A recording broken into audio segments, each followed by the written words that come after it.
Շնորհակալություն, հարգելի գործընկերներ, իդեպ քիչ առաջ,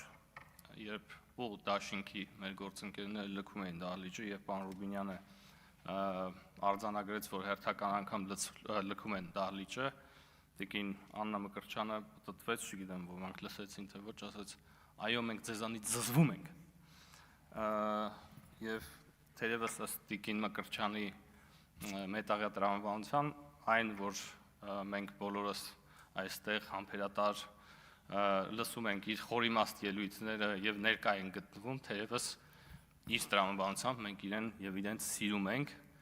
պետք է հիասթափեցնեմ մեր գործընկերներին, այնուամենայնիվ մենք չենք հանդիսանում ձեր երկրպագուները,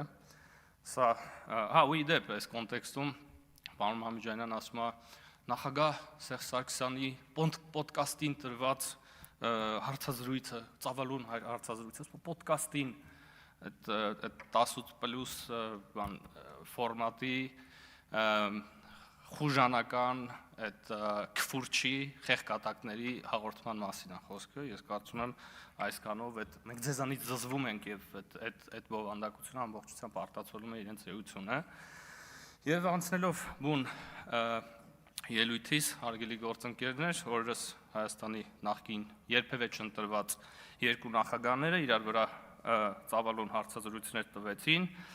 իրենց սեփական պրոպագանդիստներին լսելով միայն իրենց ցանկալի հարցերը, դրանք լի էին արդեն 5 տարի շարունակ կրկնվող ստահոդ մեղադրանքներով ուղղված ժողովրդի կողմից ընտրված իշխանության և այլ մանիպուլյացիաներով, ցավոք ժամանակը չի հերիքի դրանց անդրադառնալ բոլորին և թերևս Սերժ Սարգսյանի մասով իր դպրոցաշինության և կոռուպցիայի համեմատականները ամբողջությամբ ամփոփում են այդ 7 ժամանոց ծավալուն մենախոսությունը։ Ես կանդրադառնամ Ռոբերտ Քոչարյանի ուրեմն հարցազրույցից մի դրվագի, ընդհանրապես մի հատված, 1 ժամ տևացող հարցազրույցից, որտեղ վերջինս ընդամենը մեկ բան է ասում, որ իրականությանը համապատասխանում է, այն է, որ Հայաստանի անվտանգությունը այդ թվում կախված է զարգացած և արդիական բանակով և որ մենք պետք է մեծագույն ռեսուրսներ ուղղենք այս ուղղությամբ և բանակը պետք է հզորացնենք և արդիականացնենք և այստեղ հարց է առաջանում, ընդհանրապես երեսպաշտության այս մակարդակը պարզ չի, երբ